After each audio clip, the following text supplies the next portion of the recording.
Hello guys, welcome to maize. எல்லாருமே ஜேஜிக்கு chapter 257 பார்த்துருப்பீங்க. அதில் வந்து ஒரு ஷாக்கிங் ரிவீலாக நம்ம சுகுணா வந்து ரிவீல் பண்ணியிருப்பாரு. ஸோ அந்த ரிவீலுக்கு அப்புறம் எனக்கு வந்து சம்திங் ஒன்று தோணுச்சு. அதாவது நம்ம சுகுணா என்ன பிளான் பண்ணுவான் அப்படின்னு சொல்லிட்டு.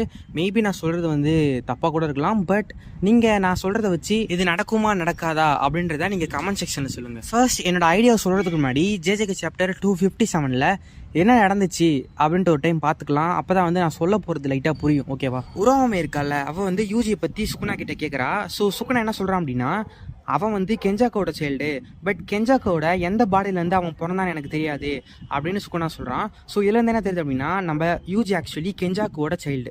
ஸோ அதுக்கப்புறம் உறவம் என்ன சொல்கிறான் அப்படின்னா, நம்ம யூஜியோட அந்த ஹிலேரியஸ் எக்ஸ்பிரஷனை பார்த்து சிரிச்சோம்ல, அதுக்கு முன்னாடி உங்ககிட்ட இருந்து வர அந்த ஸ்ட்ராங் சென்ஸை வந்து நான் யூஜி கிட்ட இருந்து ஃபீல் பண்ணேன் அப்படின்னு சொல்றா.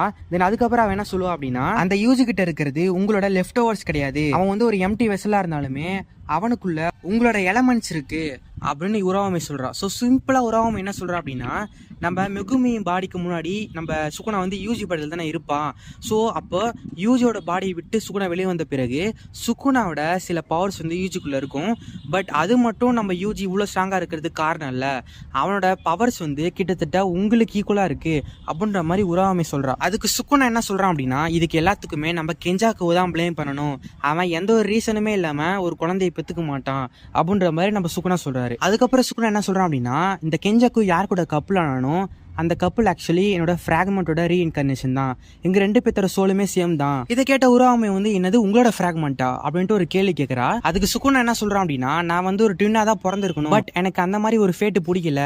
ஸோ அதனால நான் வந்து எங்க அம்மா வயிற்றுக்குள்ள இருக்கும் பொழுது என்னோட ஃப்ராக்மெண்ட் வந்து பசினால சாப்பிட்டுட்டேன் அப்படின்ற மாதிரி நம்ம சுகுணா சொல்றான். எனக்கு தெரிஞ்சு சுகுணா இந்த ரீசனுக்காக தான் தன்னையே வந்து ஒரு அன்வான்ட் சைல்டுன்னு ஒரு சாப்டர்ல சொல்லியிருப்பான்னு நினைக்கிறேன். அண்ட் அதுக்கப்புறம் சுகுணா என்ன சொல்றான் அப்படின்னா, அந்த ஃப்ராக்மெண்டோட சோல் வந்து ஆக்சுவலி கெஞ்சாகோட கையில கிடைச்சிருக்கு அப்படின்ற மாதிரி நம்ம சுகுணா சொல்றான். ஸோ ஆக்சுவலி இந்த இடத்துல தான் எனக்கு வந்து சுகுணோட பிளான் வந்து ஆக்சுவலி தோணுச்சு. அதாவது நம்ம சுகுணா இருக்கான்ல, அவன் ஆக்சுவலி எப்போ பார்த்தாலும் யூஜி வந்து கொஞ்சம் ஒரு டம்மி பீஸாவே ட்ரீட் பண்ணுவான். அண்ட் எப்போ பார்த்தாலும் அவனை கலைச்சிக்கிட்டே இருப்பான். அண்ட் சாப்டர் 249 256 வரையுமே நம்ம சுகுணா ஆக்சுவலி யூஜி வந்து ஒரு பெரிய அளவு கன்சிடர் பண்ணிக்க மாட்டான். அவனை கலைக்கிறது என்ன, அவனை வந்து ஈஸியாகவே க்ளீவ் யூஸ் பண்ணி அடிக்கிறது என்ன, இந்த மாதிரி நம்ம யூஜியை வந்து ஒரு வீக்கான பர்சனாக தான் வந்து நம்ம சுகுணா ஆக்சுவலி ட்ரீட் பண்ணுவான். ஸோ இதெல்லாம் வந்து யோசிக்கும் பொழுது எனக்கு என்னமோ நம்ம சுகுணா ஆக்சுவலி நம்ம யூஜி அவேக்கன் ஆகிறதுக்கு ட்ரிகர் தான் பண்ணுற மாதிரி எனக்கு தோணுது. அதாவது நம்ம யூஜி நீ வேஸ்ட்ரா அப்படி இப்படி நம்மளை யூஜி சொல்லி அவனை வந்து ஒரு இக்கட்டான சூழ்நிலைக்கு கொண்டு போயிட்டு அவனை அவேக்கன் ஆக வச்சு அந்த அவேக்கன் ஸ்டேட்டில் நம்ம யூஜி கன்சியூம் பண்ணும் பொழுது அவனுக்கு அவனோட ஃபுல் பவர் கிடைக்க நிறைய வாய்ப்பு இருக்கு. பிகாஸ் நம்ம சுகுணாவே சொல்லிட்டான், அவனோட ஃப்ராக்மெண்ட் தான் ஆக்சுவலி யூஜியோட அப்பா. ஸோ யூஜியோட அப்பாலேருந்து வந்தவன் தான் யூஜி. ஸோ யூஜி கன்சியூம் பண்ணும் பொழுது எனக்கு என்னமோ சுகுணா அவனோட ஃபுல் பவர்ஸை வந்து அட்டைன் பண்ணுவான் அப்படின்ற மாதிரி தோணுது. அண்ட் இந்த ஐடியாவை ஸ்ட்ராங் பண்ணுற மாதிரி என்கிட்ட ஒரு பாயிண்ட் இருக்கு. அதாவது நம்ம கெஞ்சாக்கு இருக்கான்ல, அவன் நினச்சிருந்தா அப்பயே மாஹிட்டோட பவர்ஸ் அப்சர்வ் பண்ணி அதை வந்து யூஸ் பண்ணியிருக்கலாம்.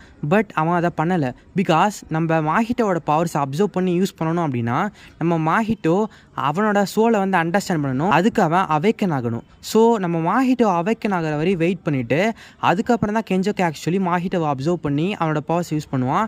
ஸோ மேபி நம்ம சுகுணாவும் அதே வேலையை இங்கே பண்ணலாம். மேபி நான் சொல்கிறது லூசுத்தனமாக இருக்கலாம், நீங்கள் என்ன நினைக்கிறீங்கன்னு கமெண்ட் செக்ஷன் சொல்லுங்கள். ஸோ இது வந்து ஒரு ஆக்சுவல் வீடியோ கிடையாது, எனக்கு தோன்றதை சும்மா ஷேர் பண்ணேன், அவ்வளோதான். இந்த வீடியோ வந்து நீங்கள் என்ன நினைக்கிறீங்க அப்படின்றது வந்து மறக்காமல் கமெண்ட் செக்ஷன் சொல்லுங்கள். இந்த மாதிரி பாசிபிலிட்டி இருக்குமா அப்படின்றதுக்கும் கமெண்ட் செக்ஷனில் சொல்லுங்கள். அண்ட் நம்ம நாளைக்கு புருட்டோட ஹிடன் எபிலிட்டி பார்ட் 2 வந்து பார்க்கலாம். ஸோ மறக்காமல் எல்லாருமே வீடியோ செக் பண்ணி பாருங்கள். தேங்க்ஸ் ஃபார் வாட்சிங் guys. See you guys on the next video.